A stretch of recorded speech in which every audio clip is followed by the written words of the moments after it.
Welcome, everyone, to RB1 Colon, a fantasy football podcast, part of the Fake News podcast channel. We are back! I am your humble host, Pete Rogers, and I'm joined by all of the guys in the very first episode of the 2020 year, the resident old man Clark Barnes, the weatherman Jordan Smith, and ginger normal man Nick Bodiford. Guys, how are we doing in this brand new decade? Doing great, Are we Pete. doing short intros in the new decade? Is that what's going on? Well, it's the off season, and so we have to refresh and build ourselves back up these intros as we get into the new 2020 fantasy season. Don't worry, I've got them all written down somewhere. So we'll spice in some old ones here and there, but I figured first episode of the 2020 year, we'll just start with the basics and remind everyone who we are at a fundamental core. That's true. You got to warm up after 2 weeks of non-podcasting. You can't just go out there in a full-on sprint. No. You got to get back into the something. swing of things. Exactly. You'll damage your soft tissue. That's what preseason is for. Preseason podcasting is for warming up your soft tissues. Yeah. So we are here in 2020, and it's a big year. It's already a big year for the podcast.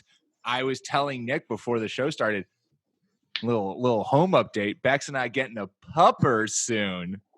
So we're going to have a new little pupper bumping around in this apartment while we record.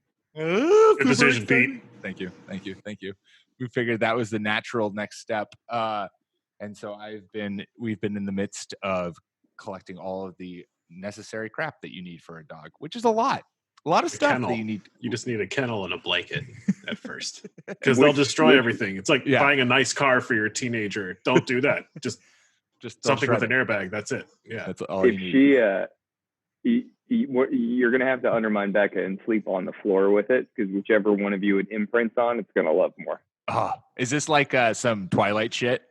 Where I need no, to that's just if you sleep next, you comfort the dog will love you. Oh yeah. Well, I figure, can't tell Becca this. She won't listen to this podcast anyways, but I already got a leg. She's got her headphones on, but she did just move it. So she hears. Just nudged it. She's like, "Oh, are they talking about me? Oh, I can't hear." But I'll be since I work from home, I'll be at home with it all the time. Becca's out trying to be a lawyer. Like, okay, who does this dog love more? Who loves this dog more? Clearly, it's me. Okay, yeah, I guess you got it all figured out. I was just recently reunited with my dog, and it was immediate. Stopped paying so much attention to Katie and just stuck to my leg the entire. I felt bad a little bit, but not then really. you were like, "This is the greatest feeling." The greatest feeling in the world. Is Pork Chop tall enough to drink out of the toilet? Yes. Okay. But I was raised in a house full of women, so I religiously put the toilet is covered when I'm around. Man. Yeah, that's all right. Yeah, good stuff. George, he depending on the door, he can open the door. He perseveres. He finds a way, much like really life. Hard. If George is thirsty, he finds a way into that toilet. Frankly, I don't care if the dog drinks out of the toilet. It's his mouth, his decision. So, your body, your choices. That's what I say. That's what. Yeah. Meanwhile, Jordan is feeling really sad because when he got home from holidays, his cat was like, "What the fuck you doing here?"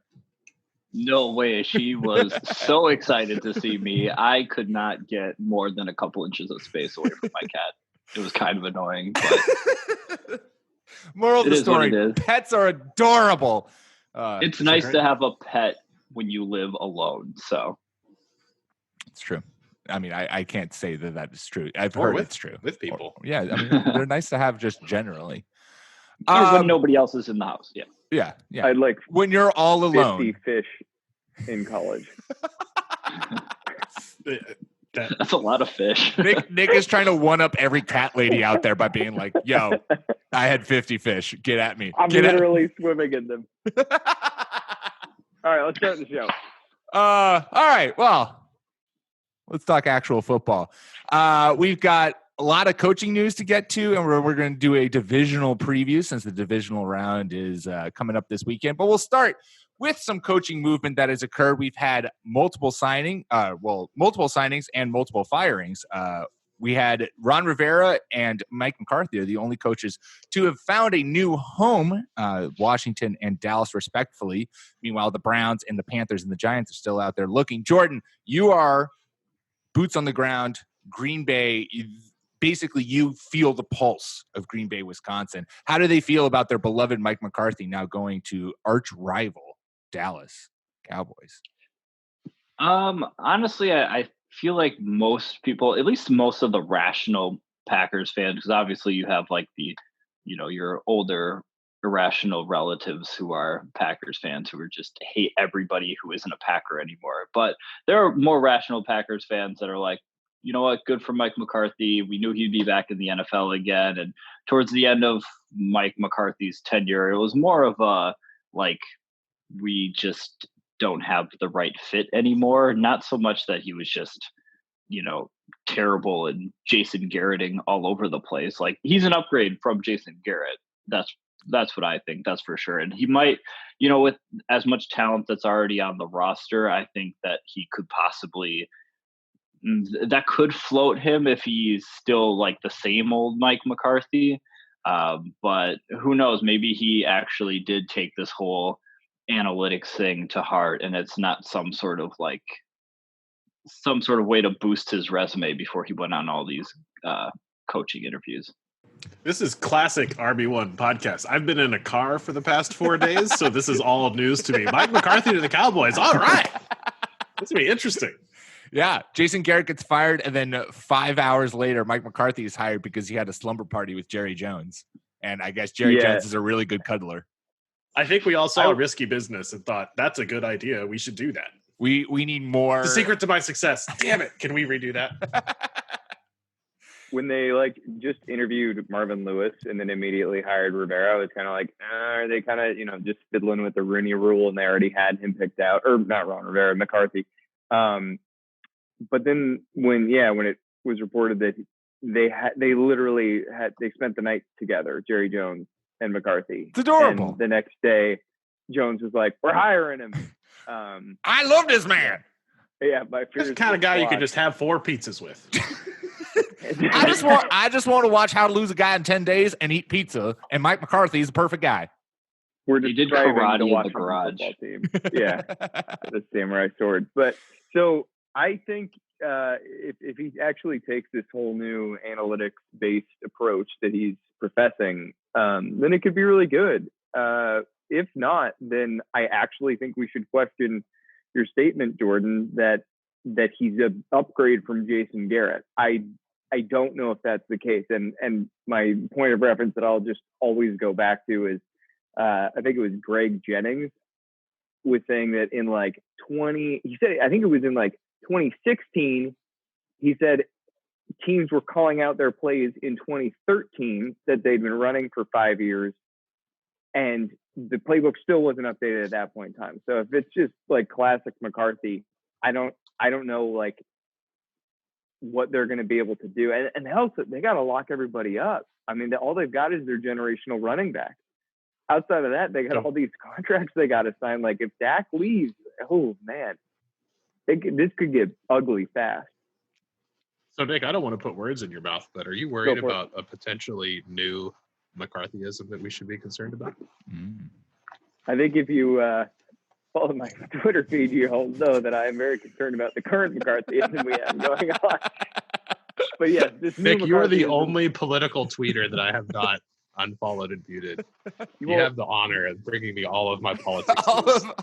We bring Clark's, the RB1 podcast brings Clark all of his football knowledge, and then all of his political information comes from Nick's retweeting. Yeah. And if you want a bunch of really cute animal stuff, follow me, because I am always liking that. It's awesome. Well, Clark, what I do find hilarious is that you did unfollow me during the off season and then refollowed me once the season started. You got a second chance. Which is fair. That's fair. If that repeats, that's fair. I understand. But yeah, I don't know. I mean, if he actually, is doing the Gettleman thing where he hired multiple computer nerds. Oh yeah, you got to build yourself a geek squad if you're running a football team.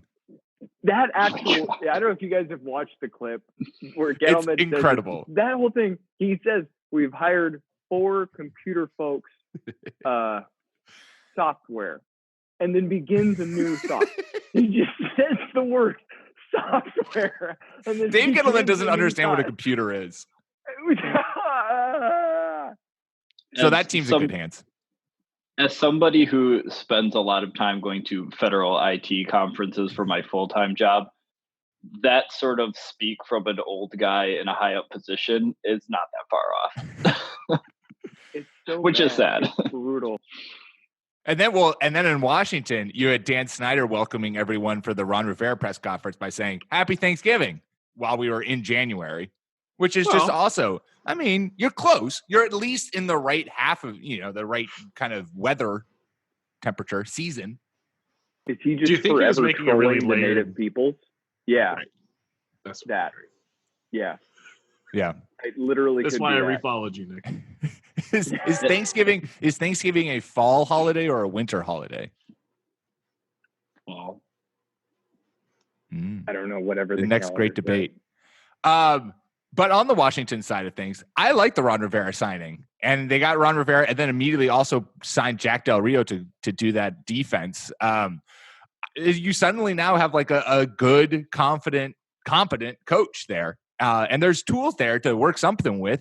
So I like that signing for Washington. They're suddenly kind of getting things and going in the right direction. That being said, as we saw with the Browns, who cleared house, that even if you have a good players on the field and a generally good vibes going into somewhere, the owner can kind of just decide that, hey, let's blow everything up and start from the get-go again. And do we really trust Dan Snyder to have the patience to let the Ron Rivera world run out? We'll see.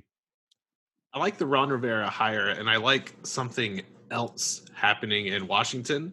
But I feel like looking at who the football team in Washington had on their squad during the Jay Gruden era, that he was not the worst coach.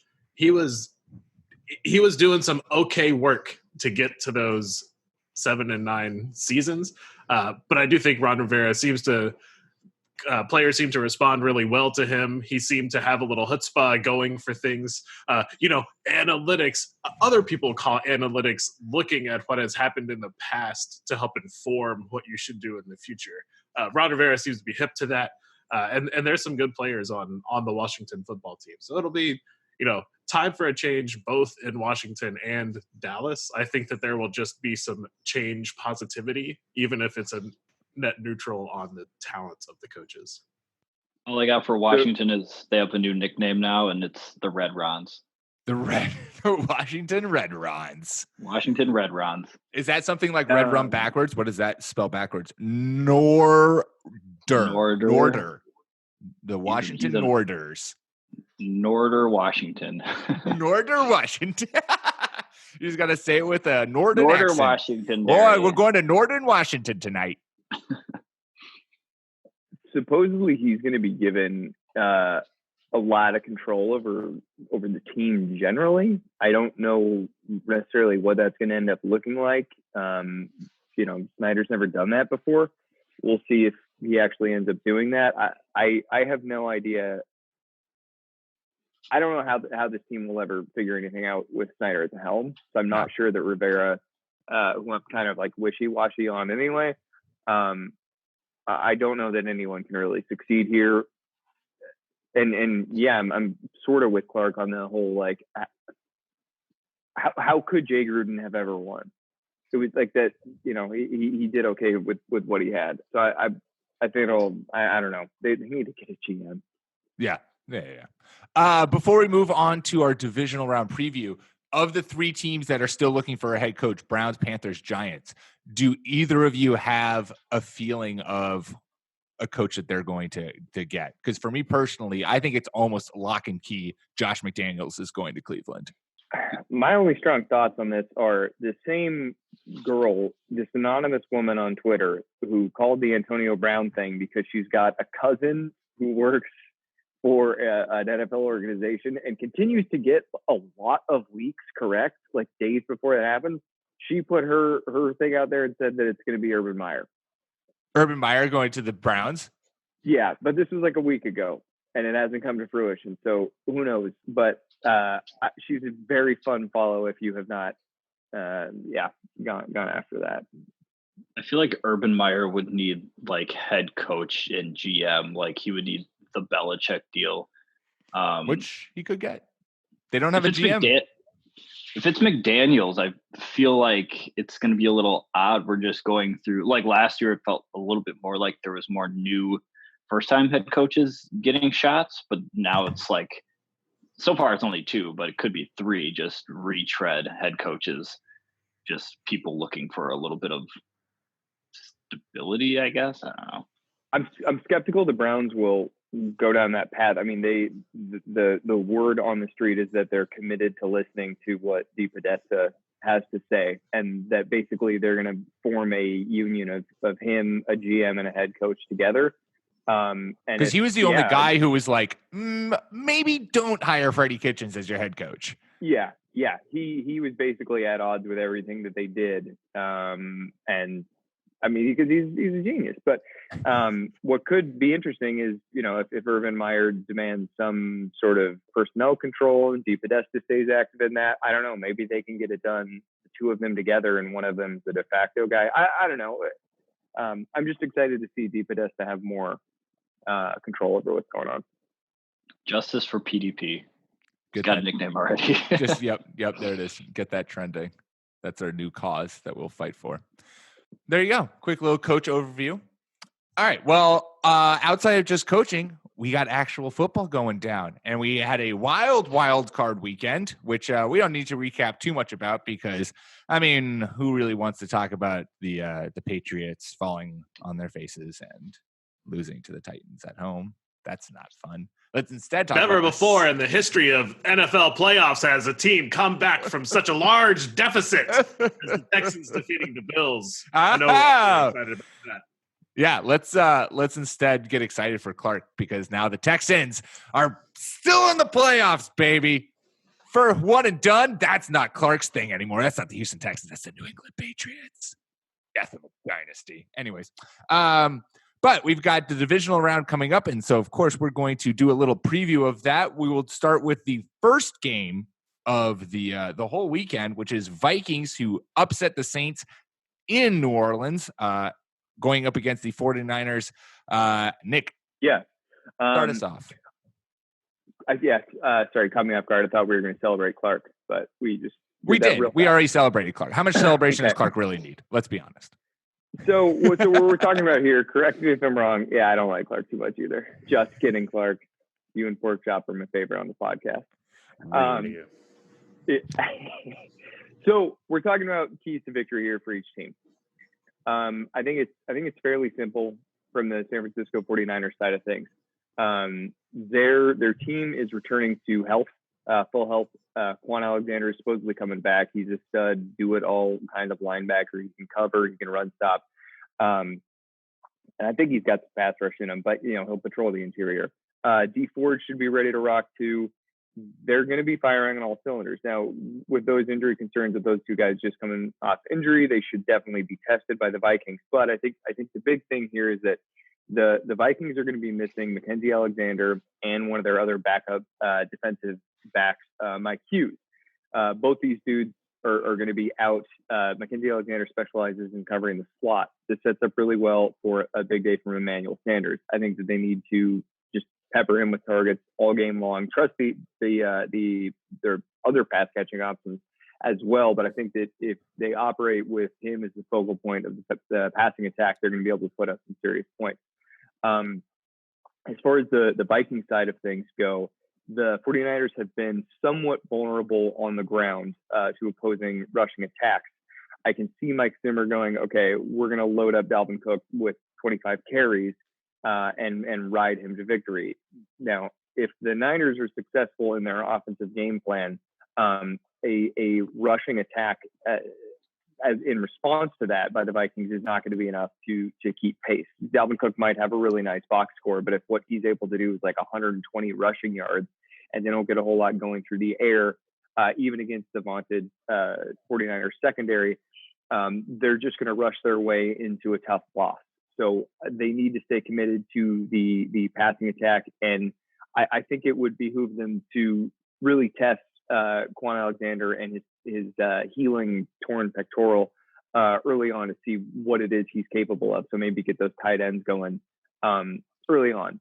So anyway, specifically for the Niners, go after Emmanuel Sanders, and for the Vikings, don't take your foot off the gas. Kirk Cousins playing really well. Test that secondary and test Quan Alexander on the interior. Yeah, and we saw that. I mean, it's amazing how much better this Vikings passing attack is with Adam Thielen healthy and in a part of it. And we saw that on full display against the Saints, where when they needed big drives to close out the game in overtime, it was Adam Thielen making the big catch down to the one. Then they threw the fade to Kyle Rudolph for the win. And so with a healthy Adam Thielen, Clark's boy Kyle Rudolph winning single-handedly the Vikings a wild card berth or divisional round berth, excuse me. But yeah, so I like the fact that you have got a healthy Adam Thielen there, and that this offense seems to be driving pretty well. And it's going to come down, I think you're right, Nick, in touching that. It's going to come down ultimately, I think, to the Vikings secondary, who played all right against the Saints. They were good against Drew Brees. They got beat by Taysom Hill a couple times, one big throw especially where Xavier Rhodes just got toasted on a deep ball. So you did fine against Drew Brees, but that secondary has been exploitable throughout the season. And so that's something where they're going to need to have another great game to shut down this 49ers offense and keep it a close game so that they can, I mean, if you win a grueling like 14-17 game and you're just relying on Dalvin Cook to run the football, I think that's the kind of game Mike Zimmer wants it to be. And so that's going to have to come from his defense to be able to keep the 49ers down. Yeah, and a side thing that hasn't really been talked about, Pro Football Doc, Dr. David Chow, he noticed that although Dalvin Cook's been dealing with that SC joint sprain on his right shoulder, he played all last game with a harness on his left arm, keeping his left shoulder in place. So there's something going on both sides. I mean, he's still a tremendous talent, can get the job done. But if he suffers any kind of setback, I mean, either shoulder could get further damaged. Yeah. So it's, yeah. Kim Jordan and the rest of those boys of the Saints defensive line were like the only really good unit for the Saints that were playing pretty well. And the 49ers line is better. I'm not sure if they're going to be fully healthy, but I mean, with Nick Bosa and them, they should be all right getting after them, which makes it hard for Cook and whoever might be back there. I'm really excited to see Shanahan taking on former mentor Gary Kubiak. They don't run the same offense, but it is the same style of offense. And I've blabbed about that enough on the podcast this year, but I'm just really excited. Shanahan's offense a little bit more creative. I think they have, I was going to say more explosive playmakers, but that's not true. So this should just be a really good matchup. Lots of really interesting things going on both sides of the ball. Before we move on to the next game, let's pick this. Nick, since you started us off, who do you have winning this game? Niners. Jordan. Yeah, 49ers. Clark. Yeah, I'll take the Vikings. I'm going to pick the Vikings too because I need someone to root for, and the Vikings are my second favorite team. So there we go. We're going to root for them to upset the 49ers and continue on to the championship for the NFC. So the next game on the docket is the Titans, who beat the Patriots. Really, it's the Tennessee Derrick Henrys. Let's be honest. Let's call a spade a spade. The Tennessee Derrick Henrys going to Baltimore to take on the Ravens.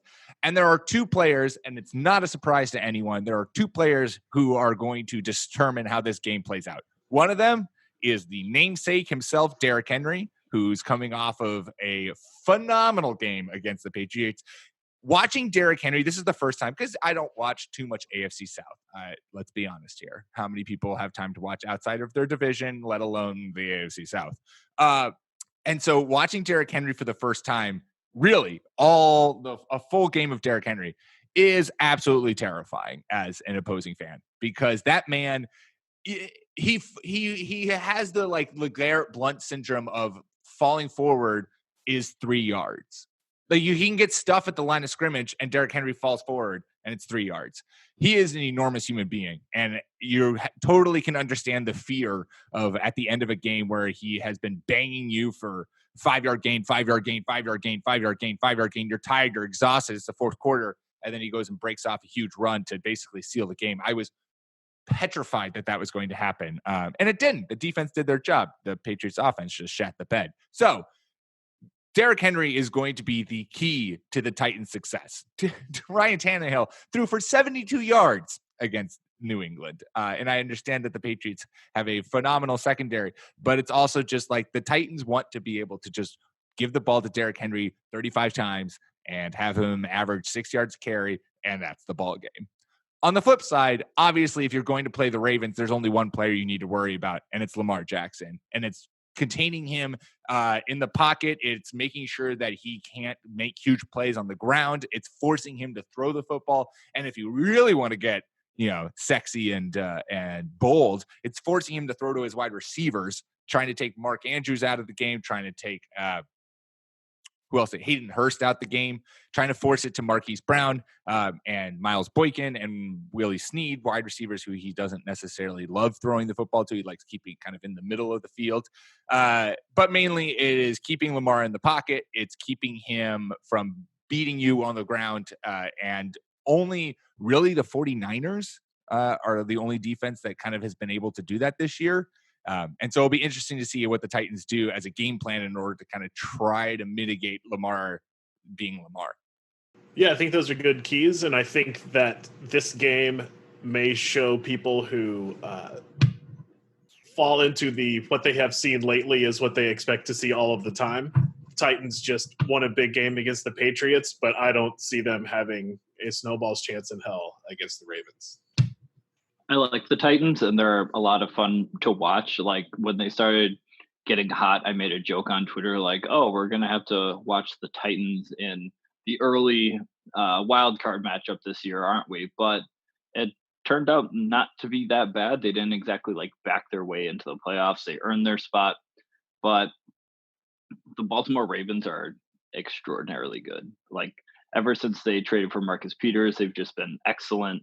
And I don't think, like, who made the point on Twitter? I believe it was Mike Lombardi who said that, despite how excellent Derrick Henry was, they only scored however many points, 14 points. Like he ran for like 134 yards, but it was like not that big of a deal. Like Lamar can probably run for that, and Mark Ingram can run for that in the same game.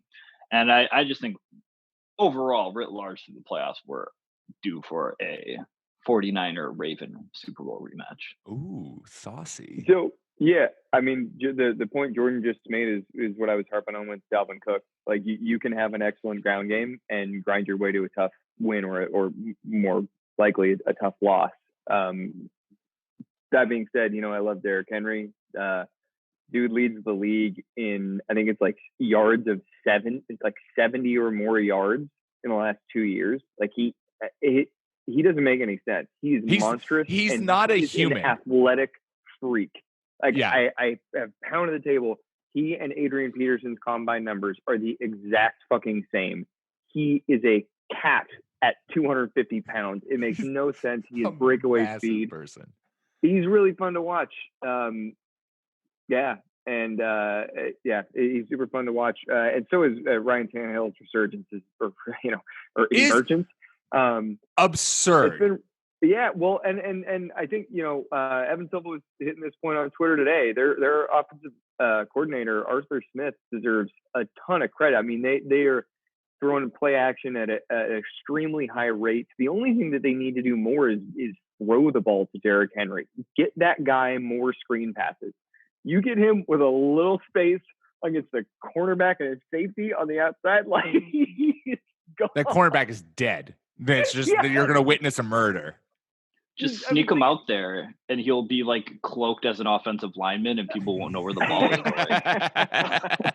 going. So anyway, I do endorse the point though. My pick for the game is the Baltimore Ravens. They've constructed their team in a way that is nearly impossible for the rest of the league to defend because they are neither a pass first, advanced like pocket passing team nor a rushing attack that goes for 120 yards in the ground with a running back kind of a thing. They are a melding of something astonishing, and it's really cool to watch. I had no idea that just over the last few days, I stumbled across a piece from The Ringer where they were talking about how he had, I think it was like 1,200 rushing yards, and he led the league in passing touchdowns. Like this combination is never been seen before. This is as Ben to anoint Ben Baldwin. This is a new age analytical team. It's just remarkable. So tune into this one. This is going to be really fun to watch, and I fully expect them to head to the Super Bowl and win it all. Yeah, I'm picking the Ravens.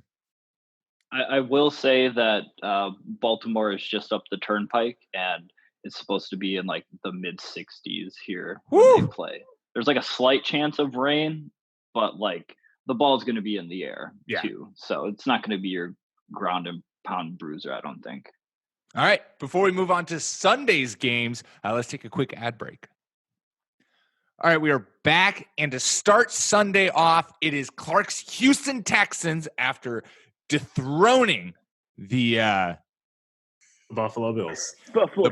Buffalo dethroning Bills. those upstart Bills. those Bills who didn't win their division, knocking them off their pedestal. They now head to Kansas City to beat the Chiefs again. They did it once in Kansas City this year. Clark, tell me how this is going to happen again, and the Texans will move on. Well, Pete, I think this one's just going to come down to who wants it more. Okay. Yeah, that's it. All right. Next cool. Game. Who's in the other game? Talking about. So the Chiefs and the Texans have already played once this year, and it's an interesting matchup. I could see the Texans getting blown out. This could be the worst game of the weekend, or we could have another really interesting matchup. The Texans don't have a great secondary, and I don't know if you've seen this or heard about this, but Patrick Mahomes, pretty good. Tyreek Hill, pretty good. So just expect them to get shredded there. But Kansas City doesn't have much of a pass rush either, and Deshaun Watson, Will Fuller, hopefully. DeAndre Hopkins, also pretty good. So it's kind of a matchup of weakness versus strength all over the board. And so it's going to be tough to tell how this one goes. I think Kansas City is just better. I think in the battle of bungling coaches, Andy Reid is better. So I do have to unfortunately pick the Chiefs in this one. But like you said, the Texans were able to run the ball, keep Patrick Mahomes off the field, and get after Patrick Mahomes and pull out the victory earlier this year. So, yeah, basically, who wants it more? Establish the run. Analytics.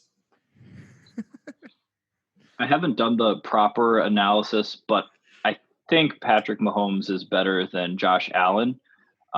So that's an advantage in Kansas City's favor to get ahead. The Texans really took advantage of Josh Allen not being very good last week. That was an absurd conclusion to that game. Oh my God. Towards the end of the game. That was like a train wreck I couldn't stop watching.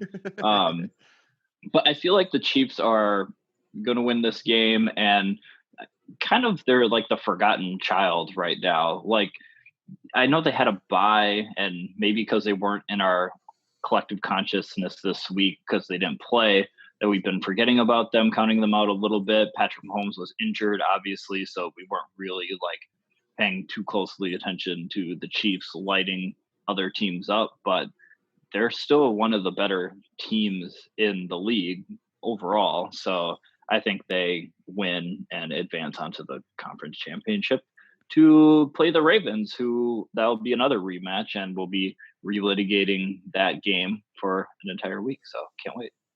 Can't wait for retreads. Yeah, I endorse this message. Should be a Chiefs victory with some analytics. Quote Clark. I would love for the Texans to win this game because there's now that the Patriots are out of the running, the only team that can't win a Super Bowl for me is the Chiefs because just fuck them. So I would love for the Texans to knock the Chiefs out, but I'm also okay with the Chiefs getting knocked out in the championship round yet again by the Ravens and then complaining about how overtime rules aren't fair.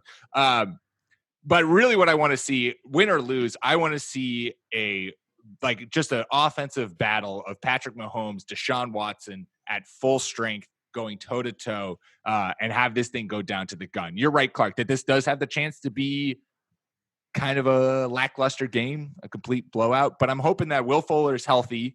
Deshaun Watson with Will Fuller on the field is just an unstoppable force because he just opens so much in that offense. He takes, safety help deep. DeAndre Hopkins can work underneath and still get his. But then with Watson and Fuller, that connection there is terrifying. And so he loves to just kind of grip it and rip it and trust Will Fuller to come down with it. So I'm hoping that he's healthy and that this game is exciting. If my heart's of hearts, I'm still thinking that, yes, the Chiefs pull out the win. But I would love for this game to be invigorating and a real, like, everyone loves to think that Brady is done. That's fine. Okay, I'm all right with that. Deshaun Watson. It all comes back. Patrick Mahomes. You guys are the new face of the AFC. Same with Lamar Jackson. Let's see it. Let's see these new quarterbacks of the AFC go toe-to-toe and show us a good game. Well, one of those guys is going to go to the AFC Championship game. That's true. Kansas City, Missouri, 39 degrees on Sunday. The weatherman. Sunny, 0% chance of precipitation. There could be 10 to 15 mile per hour winds, so there might be some swirling around. But you might get your light up wish there, Pete. Air raid. Let's go. Trust the weatherman to bring the good vibes. It's January. You've got to pay attention to the crazy weather, especially when we talk about the next game. Well, let's get right into it. The final game of the divisional round weekend will be the Seattle Seahawks heading to Green Bay to take on the Packers. Weather all over the place, I'm sure, Jordan. I'm sure you've already got boots on the ground to tell us exactly what it's going to be like there. But again, talk about games and teams with history against each other. I know Becca, as an avid Packers fan, wanted any team other than the Seahawks to play. But don't you feel like if the Packers are going to make a true Super Bowl run this year, they have to beat Seattle, have to get that monkey off their back? I think that we are actually not going to truly learn anything about either team in this game because, one, as the Ringer's Kevin Clark puts it, the Seattle Seahawks have not played a normal NFL football game. And two, the Green Bay Packers have been winning ugly all season long, where they are at least losing at some point or like winning by 4 points or less basically the entire time. So I think we're in for another, like, what the hell is going on type of game. I don't have, as people from Wisconsin, when they talk about the weather, they like to talk about the wind chill. I don't have the wind chill temperature at kickoff for the Packers, but it will be 25 degrees there for that game, which is pretty cold. Should be seeing some people breathing that mist that's coming off there. I really think it's going to be not a high scoring game. I think it's going to be in the upper teens to low 20s. I don't think anybody's going to go off and reach 30 points just based on the way the two offensives have been playing. The main thing for the Packers, I think, is to stop DK Metcalf from just beating them deep. They might have to battle size with size to match Kevin King on him. This is why you sign free safety in the offseason, pay him big money, Adrian Amos, to not let up those big type of plays. I'm not entirely worried about Travis Homer and Marshawn Lynch. If you're playing, you're not worried about two DFS running backs lineups who carried the ball 15 times for 15 yards or whatever their stat line was. But the thing is, if you're throwing some money into DFS, like, Marshawn Lynch could still fall into the end zone again, so that's always a plus. Little risky, but you never know. However, it's Russell Wilson. He's the one that will determine whether or not the Seahawks win this football game or not. The Packers pass rush, I think Zadarius Smith is going to be quite motivated after not getting an All-Pro nomination or vote even. And Russell Wilson is, I don't know if you've watched him, but he's pretty good at, like, evading pass rushers. So that's in Seattle's favor. On the Green Bay side, I'm hoping this kind of goes against trends for the Packers offense, but I'm hoping that Matt LaFleur, the split with Jamal Williams has been just to get Aaron Jones healthy enough to get to this point, and we see a not significant, but a pretty hefty bump in his Aaron Jones's usage and his snap percentage to just get him the football. Because I don't know if you guys read the Bill Barnwell piece before the playoffs started, but he listed, what every team needs to do before the playoffs in order to win. And he laid out the stats for Aaron Jones and like the advanced stats for like expected points added and like win percentage when Aaron Jones is on the field versus Jamal Williams. And Aaron Jones is just significantly better, like across every single metric, just to help the Packers win. I know he's a running back. I know he's a running back, but the offense overall just runs much more smoothly when he's out there, whether that's in the screen game or on the ground with him too. So Aaron Jones, let's go. How about that DK Metcalf, huh? Huh? What happens when you're 6'3", 200 pounds of muscle and can run a 4.4 or whatever? Yeah, I think this is just what I'm looking forward to in this game is watching the fighting Russell Wilsons taking on the, I think, clearly more talented Green Bay Packers. I don't think Aaron Rodgers has been as bad as it has been made out to be this year, but he has certainly not been fantastic. On the other hand, Russell Wilson is actually making a good case of why he should be the MVP instead of Lamar Jackson. Now, I would still pick Lamar, but for someone to even be in the discussion this year is quite the accomplishment. So it'll be interesting to see if Wilson can put the team on his back again and eke out another, kind of 14-10 win over the old Green Bay Packers. Yeah, I mean, I hope Pete Carroll just sticks to his script, runs the ball 50 times and loses, and maybe we fire him. Not happening. Well, you got to establish the run, guys. I mean, yeah. It's playoff football. Right. There's only one way to win playoff football, and that's establishing the run so that you can run the ball and then run play action to run the ball more. God damn it. So, yeah, I do think that the pass rush could be a problem. Dwayne Brown's probably not playing again this week. He's got a biceps injury and a knee injury too, so that's going to be a big issue. Obviously, DK Metcalf is just like coming into his own. They're using him probably. The thing Pete Carroll's good at is downfield passes. He doesn't always do them at the right time, but he schemes them up okay. I don't know who to pick in this one because I think that both of these teams are kind of just not very good as compared to some of the teams that we've been talking about previously. I think that they have some standout players that can kind of make, a massive impact like Russell Wilson, but I think that they're very different from the rest of the teams that we've really been talking about.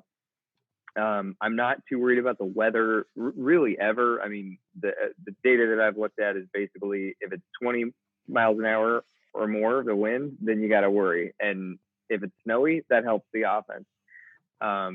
So I think I'm going to go with the Seahawks, but this one's pretty tough.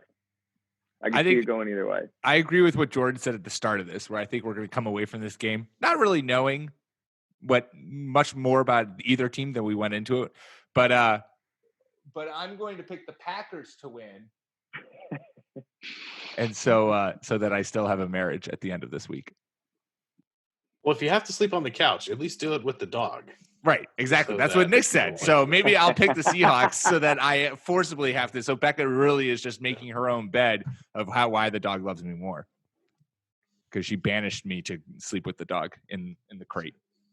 Yeah, I'm going to pick the fighting Russell Wilsons in this one. I do think it's a coin flip. I think the Packers are, again, clearly the more talented team. They've just been really having a hard time putting it all together when Aaron Jones doesn't have 280 all-purpose yards. So, yeah, the whole Aaron Rodgers struggling with play action is one of the more baffling things I think that's gone on in 2019. Like he got worse from last year to this year, statistically speaking, which is really surprising. They've increased the amount of play action. Play action's like It's a cheat the code. greatest play ever. Yeah. Every team should just run play action all the time. I don't know why teams don't.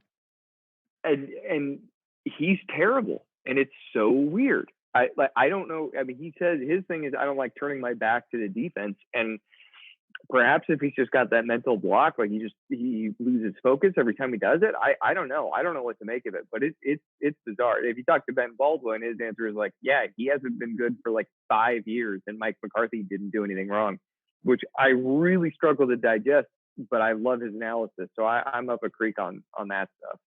Yeah, I think when, you've played like a god in the past, people expect that from you, like season in and season out. Jordan and I know that. We both, I mean, Brady, Rodgers, the God complex is there. We both know that, right? And everyone can't be Russell Wilson. There's like a myriad of different factors, I think, that are, it's kind of a collective thing. I really like to emphasize for people that, like, I'm not under any illusions. I don't think the Packers are gonna, like, unless they get super insanely scorching hot, I don't think they're just gonna run all the way to the Super Bowl. I think just because Doug Peterson did it, that it's extremely hard for a rookie head coach to get there. Like, experience counts, but I don't know. I think it's a combination of being in a different offense, trying to shake off some old bad habits, some scar tissue from the past couple of seasons. I mean, Devontae Adams is one of the best in the league, but if I could trade receiving cores with anybody else in the playoffs currently, I think I would consider almost anybody else besides Baltimore and probably Tennessee. But like, everybody else has like really good weapons, which is like super important. You saw MVS fall off a extremely bad cliff. Geronimo Allison was like never good. Jimmy Graham was a super bad signing. And then you have Alan Lazard, who's a rookie, and Jake Kumaro, who is slower than I am. So it's tough. But I think the NFC is super hard to call in its current state. This is an audio medium, so people won't see this, but let me describe just how crestfallen Jordan's face was while describing the Packers' weapons. That was just sadness reflecting in his eyes. It'll be fine. Jordan, join me with the Packers. Tell me the Packers are going to win. Come on. I have to like knock on a lot of wood here. Every fake piece of wood that's in my apartment. I'll say Packers because they're at Lambeau. I think that it helps not being at the 12. It's true. Fuck the 12. All right. Well, there you go. Mean. just take one last shot. Just throw. Somebody's salty because I'm not going to say because his 12 is out. My 12 is out, and possibly forever. Which, honestly, would I be against Tom Brady retiring? No, I would not be against Tom Brady retiring. I would be okay with that. Yes. Are we going to have this debate? Even is the dynasty done? We'll have it. We'll have it later. As the dynasty is not done until another team in the AFC East wins the AFC East. If you want a check mark, there's your check mark to whether or not the dynasty is done. There you go. What more? Go Texans. Go Vikings. And Seahawks. Oh, Nick has a heart off. It seems. He got too excited about that. Seahawks! And exploded. Pow! All right. Well, we are back on the regular schedule. We're going to be doing once a week now since we're in the off season and there's no fantasy to talk about, but we still want to talk football with you guys. So shows will be coming out on Tuesdays from here on and out. So make sure to subscribe to the podcast on iTunes, Spotify, Stitcher, everywhere you get your podcasts. We are there. Follow us on Twitter at RB1 Podcast. Follow myself at Pete M. Rogers. Clark at NFL Clark, Jordan at Jordan_Smith27, and Nick at Ginger_Nick without a K. We will be back at you next week to recap the divisional round and talk championship football. And until then, peace!